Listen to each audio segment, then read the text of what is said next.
pemirsa, meski libur Lebaran Idul Adha sudah selesai, namun jumlah wisatawan yang datang dari luar tanah Aceh masih memanfaatkan suasana berakhir pekan ke Pulau Sabang. Para wisatawan yang hendak menyeberang ke Pulau Sabang tampak mengantri di pelabuhan Ulele, Banda Aceh untuk membeli tiket. Para penumpang ini menunggu keberangkatan baik kapal cepat maupun kapal lambat. Dan wisatawan yang berangkat ke Sabang mayoritas berasal dari Sumatera Utara.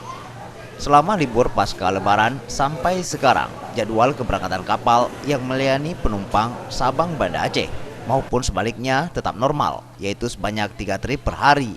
Dan dalam per trip mampu mengangkut rata-rata 200 penumpang untuk armada kapal cepat.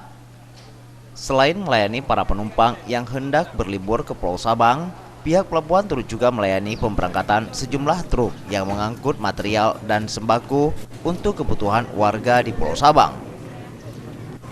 Tim Liputan Aceh TV.